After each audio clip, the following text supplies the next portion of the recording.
Hello, my Toastmaster friends. I have created a finance tracker in my business that I have edited and changed to be able to be used for Toastmasters.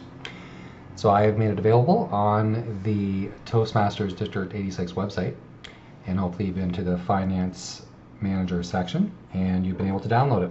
If that's the case, or you've been to a club officer training and I have shared it via email.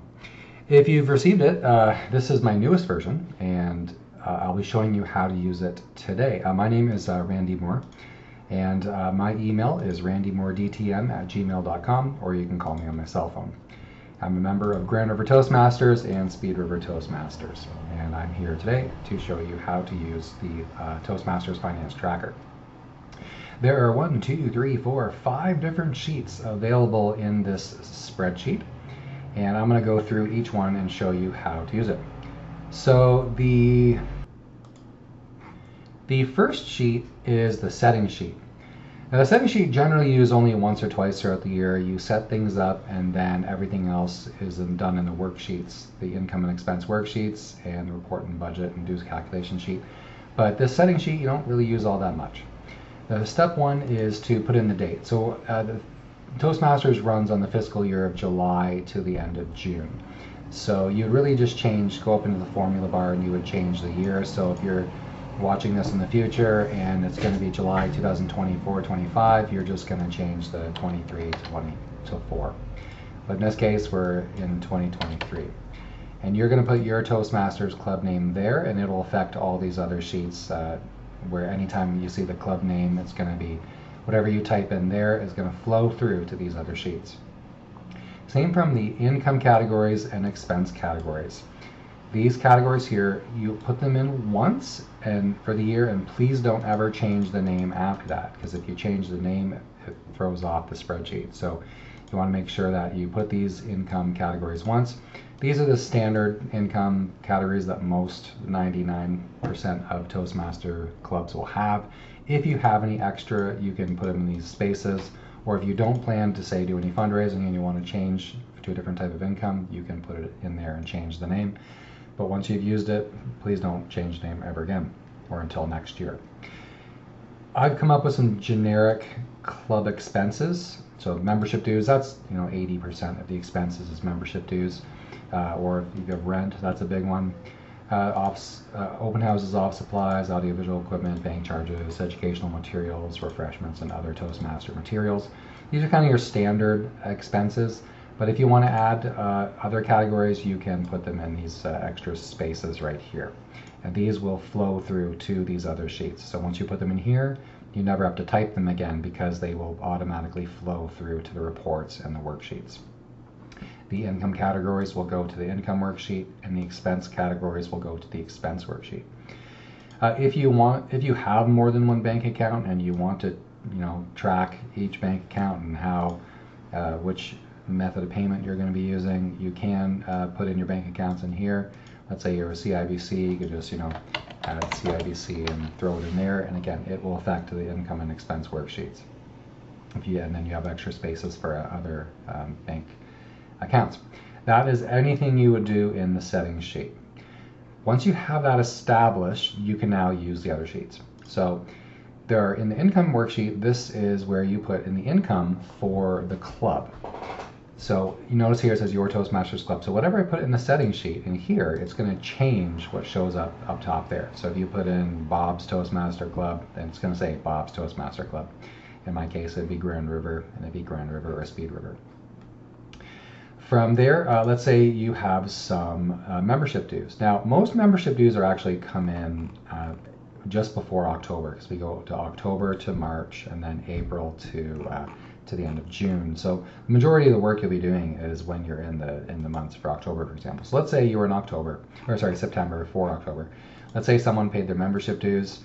So let's say it was September the 5th of 2023. So for me, now Excel mirrors your calendar. So I'm creating this video at 8:42 p.m. on July the 26th. You'll notice that it says 7/26/23. If I put dashes or slashes in the same order, this would be September the 5th, 2023. Your computer's probably different. Yours might be day, month, year, or year, month, day, or year, day, month. Whatever you need, you have to, Excel keeps the exact same format as that. And dates, and a little Excel tip, dates are logged in Excel. So if I did, let's say I did, if it was the 30th of September, I would do 9/30. But if I do 30-9-23, right? You'd think that was September 30th, but you see how this one looks different than that? Because this, it knows it's a date, but this, there is no such thing as the month 30, day 9. So you want to keep the same format. So that's a little Excel tip. Use the same format as your computer. Deposit number, if you want to track your deposits, let's say it's deposit 45, whatever. If you have a deposit book and then the deposit book has numbers and you want to track those numbers, that's where you would put that. Let's say the member, well, my name's Randy Moore, so let's say I was paying my dues, Randy Moore's dues, put it in there. That's just kind of your details. And then from there you put income categories. So there's a drop-down box. See these categories here. Whatever category you put in the settings, they're going to show up right here in the drop-down box. So if I put, the extra income, whatever I put in there, you're going to see it's going to show up now in this box over here. There it is. Look at that. See, it pops up.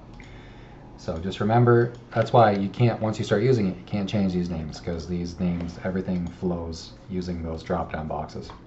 So let's say this is just standard membership income and it was deposited into the CIBC checking account, and the new dues we're doing are $111 for 6 months. So let's say it was 6 months, or I think it is, let's see here, 200, yep, 111 for 6 months.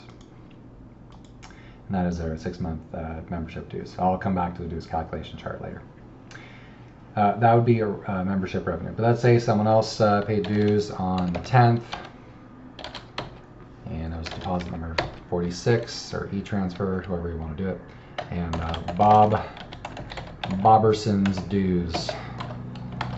So Bob Bobberson paid his dues. It's going to be membership income, CIBC checking account, and he's going to pay $111 as well. Okay, as you start adding these membership dues in, it's going to add these together in this report. So I'm just going to show you ahead what it looks like. If you click on the report, you're going to see that September now has $222 in revenue logged in for September. It doesn't just put the 111, it sums it all up. So whatever you put in this September section is going to go into the September section line right here on the report and budget sheet. And we could go and put in everyone's dues and they're there. So that's income. Now we're going to go to expenses. So here in expenses, so September, let's say I go, September the 15th, 23, it's very similar, paid Randy's and Bob's dues. And as treasurer, you generally pay the dues. Actually, you know what? I'd probably just say Randy and Bob. Randy and Bob, and then the details, dues. If there's a check number, there won't be any check number, so I would leave that blank. But if you were paying by check, actually that's not true. You're going to you'll be reimbursing yourself. So if you reimburse yourself by check, check number 125, whatever the check number is. Payment method, well, it's going to be CIBC checking account, and expense category, that's going to be membership dues. Now, I'm just going to make up a number. Let's say this is, $120 in US, whatever it ends up being in 100. It's probably less than that, but whatever it is, the dues, you put $120 for the 2 membership fees, and then so the income of 222, and the expense of 120, and you put that in. And then you can put other expenses in. Let's say on the same day you were cutting a bunch of checks and you went to Staples because you had to buy some supplies, for, let's say you had to photocopy, and you reimburse yourself with check 126. Because actually, you wouldn't pay Staples, you would pay, you would say, whatever your treasurer's name is. Treasurer Joe got reimbursed for Staples, right, to buy some supplies, and that was out of the checking account. And let's say it's going to be small supplies. You need some paper for evaluation forms. or you need some photocopying done. I mean, I just use my printer and donate it for free, but you know, not everyone can do that. Not everyone has a fancy laser printer like I do. And let's say that was, you know, $25. Let's say you did a whole bunch of photocopying and office supplies. So as you're putting in these expenses, you're going to see, again, it's also going to flow to your report here, your income statement report, and that'll show revenue in, expenses out, and what's left over. That's called net income. And as you see, as you work through now, you might find at some point you run out of space. Let's say August is usually pretty slow, but let's say you notice I didn't give tons of spaces, but let's say you run out of spaces. If you know Excel, you're going to think to go right click and you go insert. Actually, no, I think you can do that. Look at that. See, everything still is working. You can just insert more lines, or you can click, hold, pull down, add a couple, right click, insert. There you go, and you can just add more lines, and away you go. Try not to go right to the very bottom of a section. Before you get to empty line, add some more lines. Keep it in the yellow section. All right, don't, if you can, add your new rows in the yellow sections. You have stuff to add. You can add your amounts, and you are good to go after that. So that's the income sheet, the expense sheet, and now the report and budget. Okay, so this is mainly for reporting only. As the year progresses, you're going to see the revenues show up, you're going to see expenses show up, but we also have this budget section here. So it's not super scientific, but you would look at last year, how much did you send in membership income? I'm just kind of making up numbers here, but let's say it was $1,600. It's probably going to be a lot more than that, actually. Probably more like $2,500. Or and you put a revenue, so far only $220 has come in, with $2,500 needed, so you're under budget by $2,278.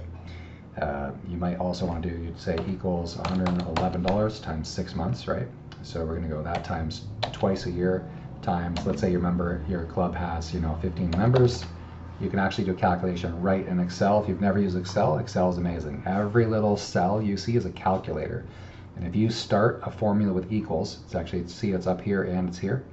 If you start a formula with equals, whatever the result is, you will get the answer. Now, this little star here, that's actually multiply.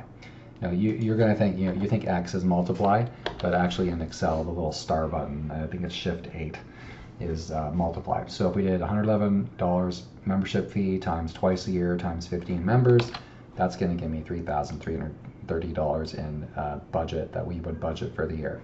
And as the year progresses, you can see how you're doing to budget.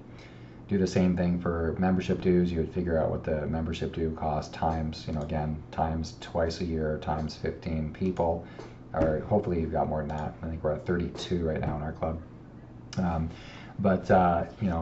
20 members. You want your 20 because you want to get your charter strength. It's always so much easier when you have 20 people, 20 plus. And you would put in the rest of the budget. You just do this once a year. This is, you just have to fill this out once a year, kind of come up with some calculations where you think you're going to get your money from, how much money is going to come in, how much money is going to go out, and you're going to see what you expect to have a net income for the year. You can, if you want to do a bank balance, bank reconciliation, there's a tiny little module here. I'm not going to go over it because honestly I don't use it. I just make sure that every single thing that's in the bank shows up in the income or worksheet. If you've written check at the end of the year, actually I do use it when I was treasurer. At the very end of the year, let's say you wrote a couple checks, you got one check 145 and check 146 and check 147. But at the end of the year, one of these checks, say it's $200 check, didn't cash. You still put it in. If you wrote the check that year, you put the check in that year. But if that says, let's say that check didn't cash, in here you could say outstanding checks. So there's one outstanding check for $200. Let's say your bank account started at $5,000. If you put the ending balance,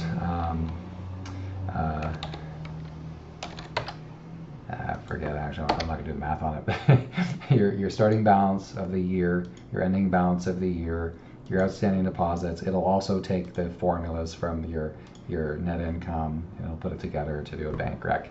You can play with that if you want. Honestly, I don't really care if you do that. You just want to make sure that everything is inputted. If you put everything inputted and you have your outstanding deposits and checks, it will balance out.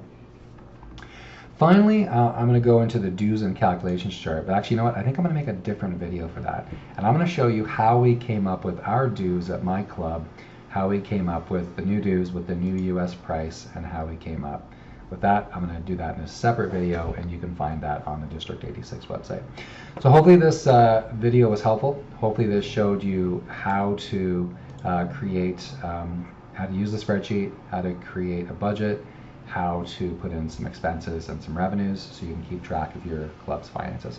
Thank you very much. Again, my name is Randy Moore. I am the finance manager for District 86. My email is randymooredtm@gmail.com. Love helping people out, and if you need any help, I'm here to help. Have a wonderful day.